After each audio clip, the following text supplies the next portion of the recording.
Padre Sergio Casasilva, capellán de la Fundación San Cayetano, un gusto que esté en el programa. Buenas tardes, el gusto es mío. Bueno, este era un programa que queríamos hacer hace mucho tiempo. No encontrábamos a alguien de la Iglesia que de alguna manera quiera analizar el proceso que hoy está viviendo la Iglesia a nivel internacional y más precisamente con lo que está sucediendo con Francisco, ¿no? Porque desde el advenimiento de Francisco al poder o la llegada a ser sumo pontífice ha cambiado la Iglesia, para bien para algunos, para mal para otros. ¿En qué momento está hoy por hoy el catolicismo, padre? La elección de Francisco para el papado no ha sido un cambio muy sustancial, sino simplemente accidental. El cambio más grande en la Iglesia Católica se produjo ya hace 6 décadas, durante el desarrollo del Concilio Vaticano II, entre el año 1962 y 1965. Para aquellos que creen que el fenómeno de Francisco es algo extraño o inédito, según mi parecer se equivocan, porque no es más que un eslabón de una cadena que comenzó con el Vaticano II, de la cual Francisco es hasta ahora su último eslabón. O sea, no implica un cambio, la llegada de Francisco, sino una continuidad de un proceso. Es una continuidad de un proceso de infiltración de nuestra Santa Madre Iglesia por parte de los teólogos neomodernistas que desde hace ya más de un siglo querían copar la Iglesia, infiltrarla para manejarla. Lo lograron en el Concilio Vaticano II. Francisco no es más que una consecuencia, con sus características muy peculiares, que a algunos les produce cierto escosor, pero en el fondo lo que quiero decir, Antonio, es que en mi opinión el problema no es Francisco, sino que el problema es el Vaticano II. Ajá. O sea, tenemos que remontarnos a 1962 para entender lo que hoy estamos viviendo. Exactamente. El Vaticano II le abre la puerta a herejías que van contra la unidad de la fe católica.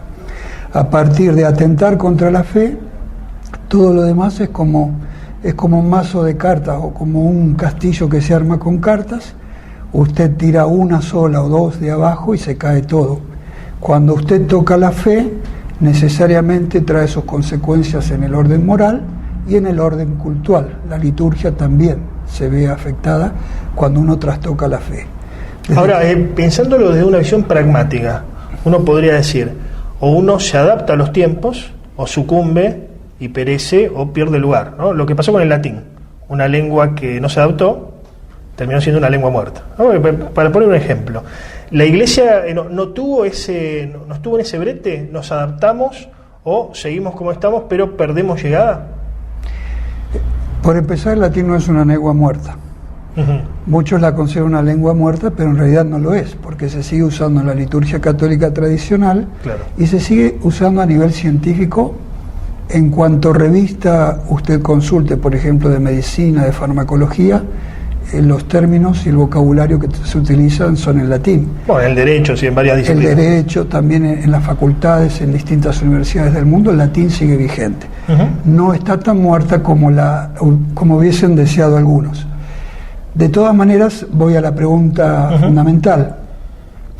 La alternativa no es me adapto o desaparezco, porque la Iglesia no es una institución cualquiera. La Iglesia es de institución divina, conformada por hombres, pero quien la instituyó fue Cristo, y Cristo es Dios. Por lo tanto, esta institución va a perdurar por los siglos de los siglos hasta que Jesucristo vuelva en su segunda venida.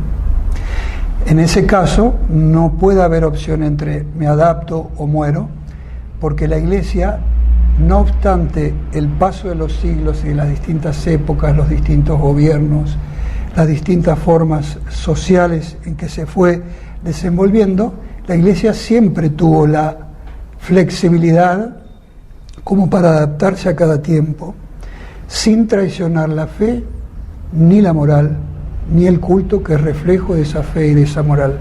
O sea, no, con la excusa de adaptarnos a los tiempos modernos, no se hizo ninguna adaptación a los tiempos modernos, sino que se vació de contenido nuestra fe, nuestra moral y nuestro culto. Se protestantizó la religión católica, tanto en sus dogmas como en sus principios éticos, como en sus ritos litúrgicos. Usted hablaba de los teólogos modernistas, de alguna manera, ¿no? Como aquellos que comenzaron este cambio y este largo proceso que aún vivimos.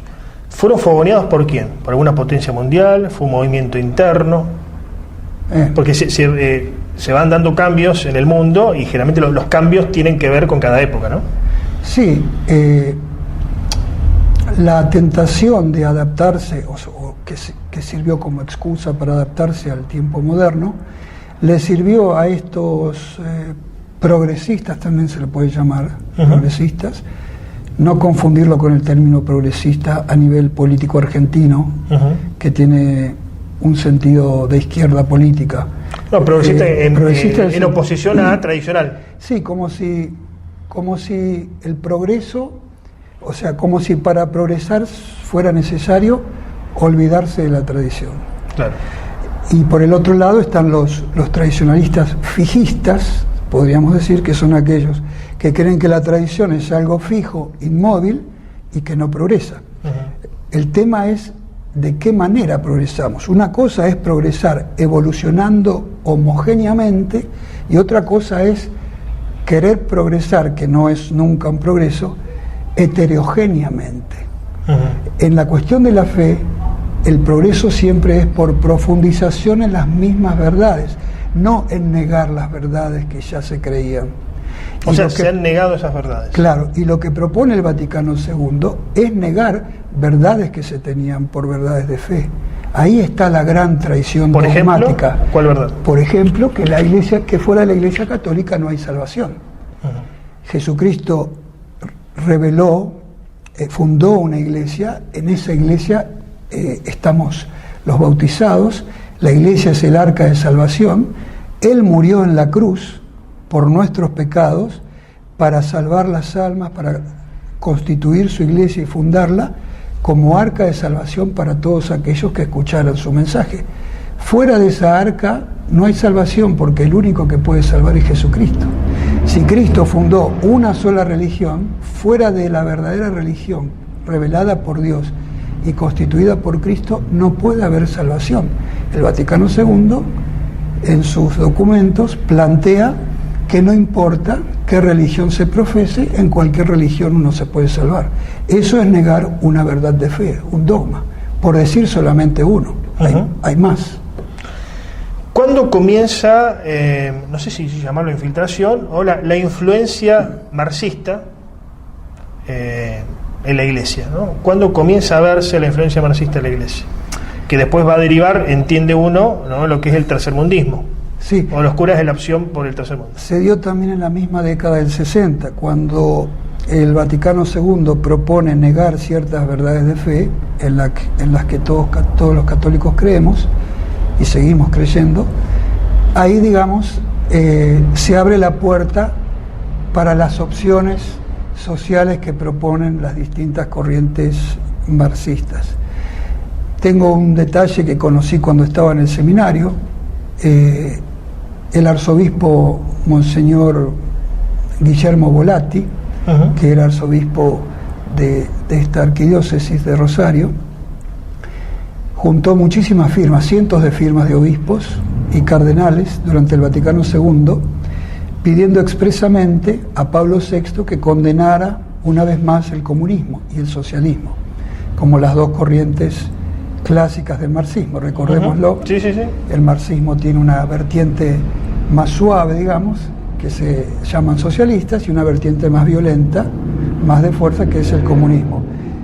Juntó centenas y centenas de firmas, y Pablo VI se negó a condenar el comunismo, y el arzobispo Volatti dijo: si no se condena el comunismo en el Vaticano II, como se ha condenado otras veces en documentos pontificios, se va a venir el comunismo dentro de la Iglesia.